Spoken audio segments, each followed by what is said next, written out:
Hi guys, and welcome to my kitchen. I love to cook. Even though I'm a nutritionist, I love to cook unhealthy things as well. So I will be sharing some of my favorites with you. They're unhealthy, they're healthy. It's all the goodness wrapped in one. So I will be sharing them with you. Hopefully you enjoy them as much as I do.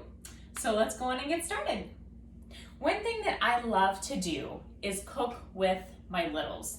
I have 3 little ones and they love to be involved, and it is so important to get kids involved in the kitchen early because they can use the skills all throughout life to cook, to bake, to be healthy, and to just learn techniques that they can use.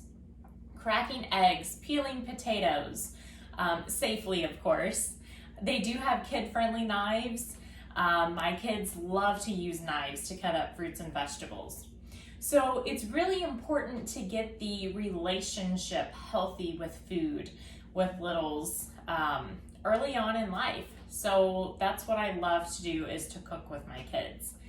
Now, another thing that I love to do is to go to the store, and while I'm grocery shopping, I love to look at different products and go home and make them. And you might be thinking, well, why don't you just buy them and save the time? Well, there's 2 reasons. First reason is sometimes you can tweak the recipe to make it a little healthier, or to take out one ingredient that you don't like and to add another ingredient that you do like. And another reason is because of cost. Sometimes the cost of a product can be outrageous for just a couple servings. And honestly, that's what inspired me to make this recipe for you guys. I tried this recipe and I loved it.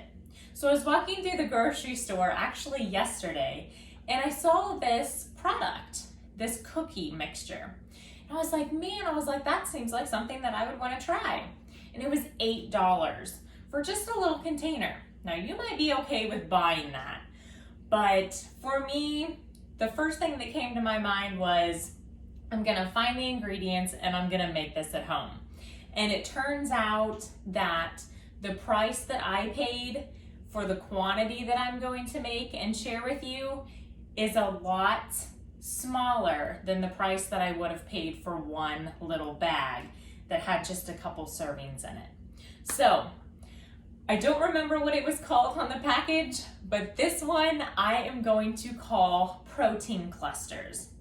They are sweet, they're salty, they're crunchy, they're soft, they are all of the goodness wrapped up in one. So let's begin. So first off, we have the base. We have all of the, what I'm gonna call mix-ins. So this is a very high protein, kind of high fat, good fat, cookie, little snack. And I have a son that is a very picky eater, but he chowed down on these, so this was a success in my terms. So what I have might be something a little different than what you want. This is kind of one of those examples as what I have, you might want to tweak to make it your own. So I'll show you what I have.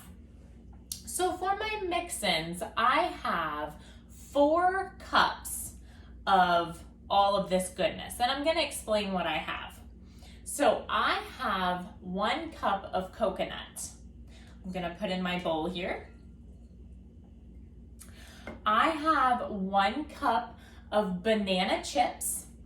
And what I highly suggest is anything that you're gonna use in this recipe, run it through a food processor first, make it into little small pieces, and then add everything in. So this is banana chips, run through a food processor, 1 cup. So I'm gonna dump that in. And then I had a nut mixture. So I believe it was pecans, almonds, macadamia nuts, and again, I ran it through the food processor to make small little pieces. So a cup here, and then a 1/2 cup of chopped dates, a half a cup of pepitas, which are the inside of a pumpkin seed, if you didn't know. And then I'm also going to throw in a fourth a cup of chia seeds. I didn't really include these in the 4 cups because the chia seeds kind of take the space of and don't take up too much room for this recipe. So I mix all of these in a bowl together. You can use your hands or a spoon. My hands are clean. So I've got my 4 cups of mix-ins here.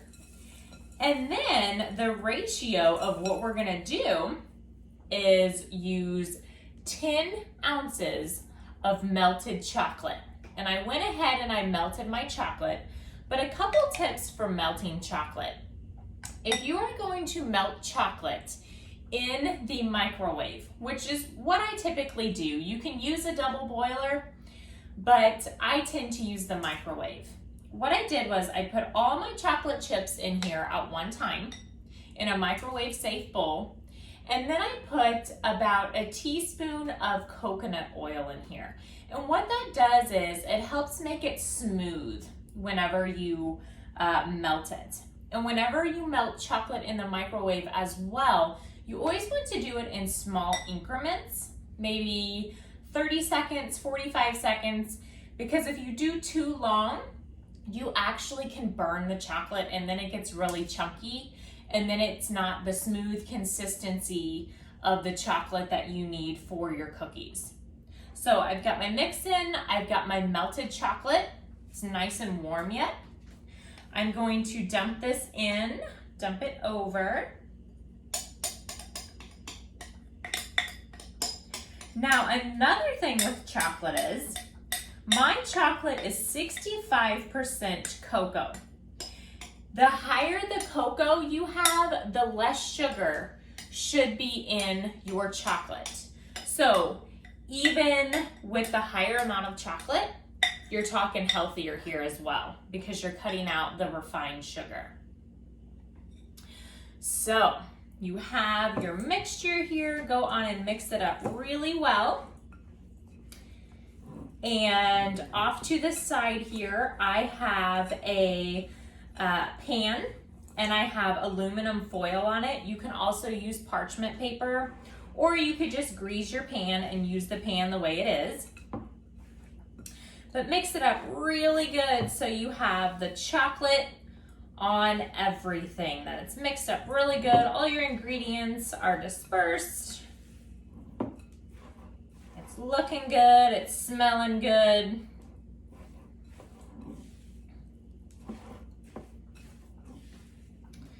All right, so for the scooping part, I have a small cookie scoop. Now, you can use a large one, but these cookies, for this recipe, I would suggest doing smaller bite-sized ones. These are a 1-bite, 2-bite little snack, little protein snack that you can take to the office, to the gym, wherever. Great for kids as well. But I suggest a smaller one, and that's why I had suggested put everything through a food processor first, or your bigger chunks, just so everything's kind of fine so it goes into the scoop better. But once everything is mixed, right away you want to take your scoop up,